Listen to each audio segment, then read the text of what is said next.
The angel Gabriel announces to the young Mary that she will give birth to the Savior. Shortly after, she sets out, pregnant, in a hurry, up into the hill country of Judea to her relative Elizabeth. That's how the evangelist Luke tells it. For a long time, this story was just words in a Bible to me.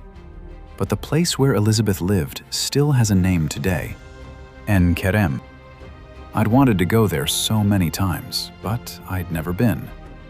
So I went, to experience this place for myself, to walk its paths, and, above all, to find the spring where Mary drank after her journey. My journey began in the heart of Jerusalem, and that's where I'm taking you right now. I'm here at the central bus station in Jerusalem. From here, we're heading to En Kerem by bus. I've never taken this route before, and I don't know my way around En Kerem yet, or whether we'll manage to see everything today. We'll figure that out together once we get there. Come along. At that moment, I still thought I'd be taking the bus. But then, the plan changed. At the stop, I saw a sign. A tram was heading directly to En Kerem. No transfers needed. From the final stop, I'd only have about a 20-minute walk ahead of me to my actual destination, Mary's Spring. So my journey to En Kerem didn't start on a bus. It began on the tram. And I was curious to see what was waiting for me on the way to the spring. En Kerem is a small place in the hills with around 2,000 residents. Picturesque, quiet, almost like a mountain village. About 7 kilometers from the center of Jerusalem. For me, a short light rail ride of about 30 minutes. For Mary back then, the end point of a long, probably difficult journey. From Nazareth, around 150 kilometers. On foot, that meant a week of walking through hilly, rocky terrain. We don't know whether she walked, whether she rode a donkey, or who traveled with her. Luke only tells us that after the angel's announcement, Mary set out in haste. But why would a young, pregnant woman begin such a long journey? The angel Gabriel had not only announced Mary's own pregnancy, he had also told her about Elizabeth, her older relative, who had been considered unable to have children and was now already in her 6th month. And Elizabeth's child had also been announced. Gabriel had arrived to her husband Zechariah in the temple and told him that Elizabeth would have a son. So Mary set out to see a woman who was carrying a promised miracle of her own. Maybe Mary wanted to help her relative, but maybe she was also looking for someone who could understand what had just happened to her. Here, I reached the final stop. Now I still had about a 20-minute walk ahead of me, downhill through the hills to the spring. A path that Mary too might have faced at the end of her journey.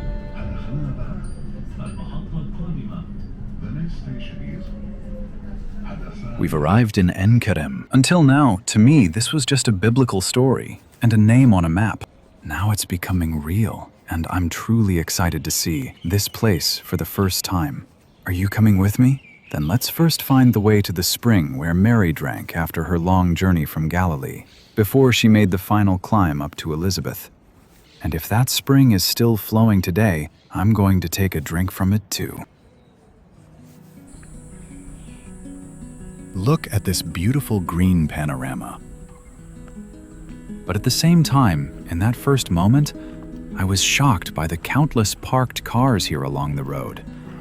That has nothing to do with the image of a quiet, idyllic mountain village. The reason is a huge university hospital up on the mountain to the right, and staff and visitors park all the way down here. At first, I was afraid the whole walk would continue like this, but you'll see. Soon this road ends, and then we turn onto a beautiful nature trail.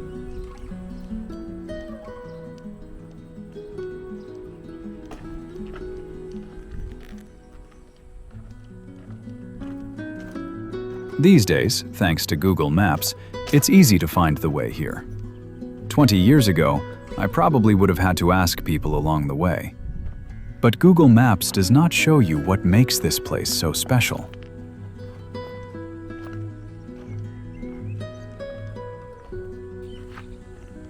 The evangelist Luke tells us, Mary went into the hill country of Judea.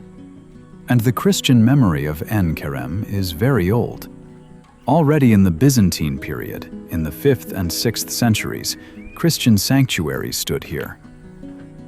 That means, for more than 1,500 years, there has been a Christian tradition here that connects this place with the story of Mary and Elizabeth.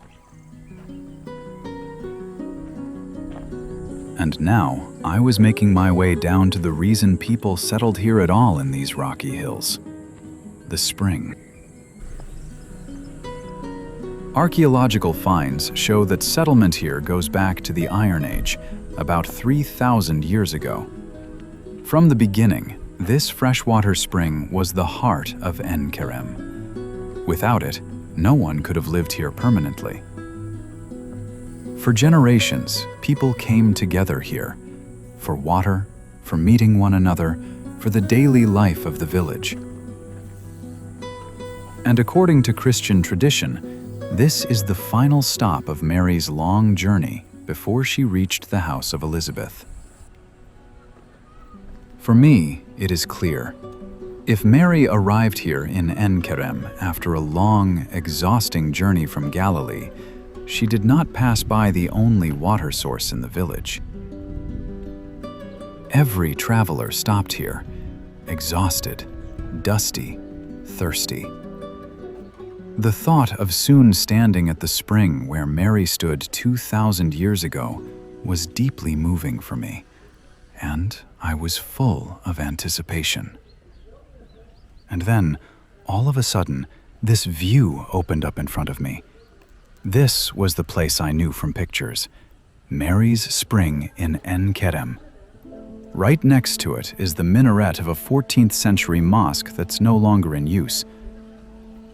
The site today obviously isn't 2,000 years old. The walls, the arches, the faucets where the water flows now, all of that comes from later times. But the water itself has always been here, and I saw it was still flowing. Mary was here too, right by this water. Then I noticed the warning sign, "Do not drink the water." So I couldn't do what I originally planned. But I could still do something.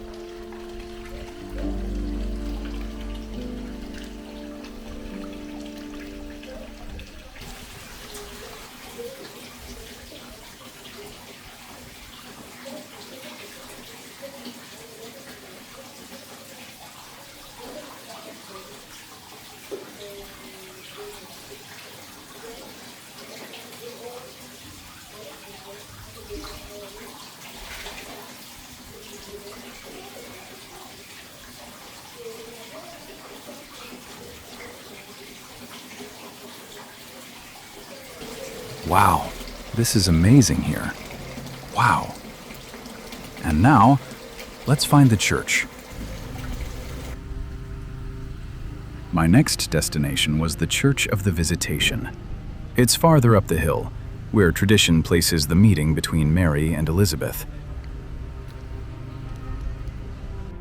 But a glance at the time immediately brought me back to reality. I had completely lost track of time here at the spring. Churches in this region often close early around midday, and if I still wanted to see this historic place, I had to move fast. The path went steeply up the hill.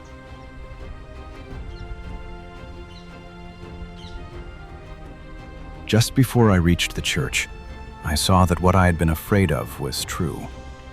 I only had about 15 minutes left before the site closed.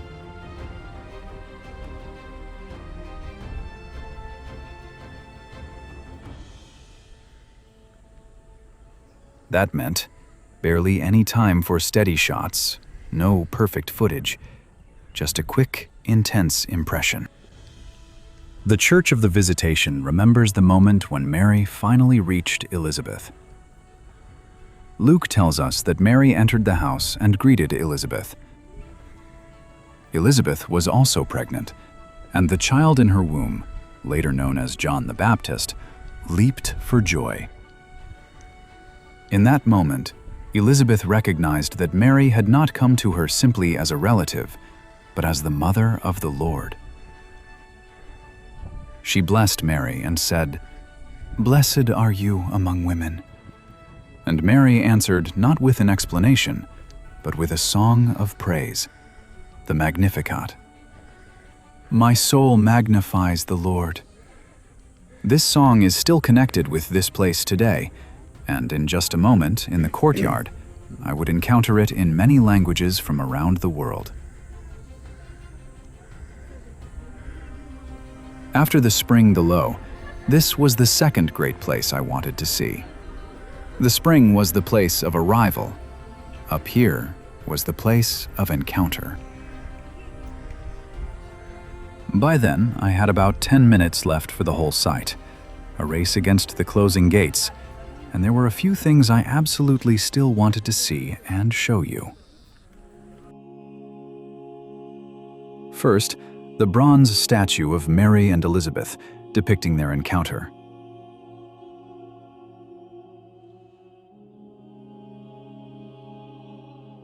Directly behind it, the plaques, ceramic tablets on which Mary's song of praise, the Magnificat, is preserved in dozens of languages from around the world.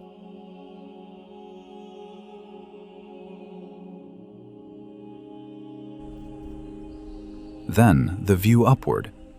Before coming here, I had read about the striking facade with an impressive mosaic. It shows Mary on a donkey, accompanied by angels, on her way here, up into the hill country of Judea. The church is divided into two parts, a spacious upper church and a dark lower church. I wanted to start upstairs.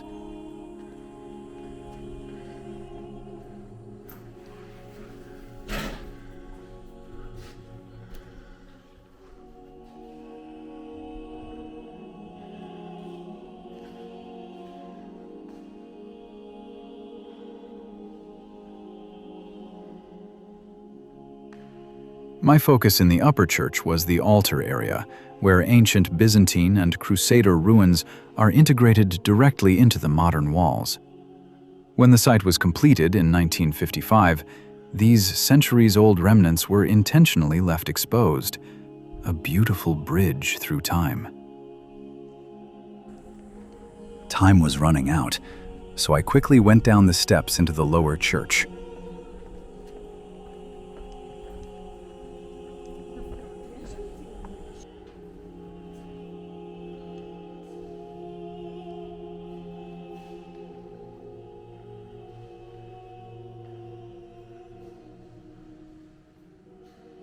Here, there were two things I still wanted to see.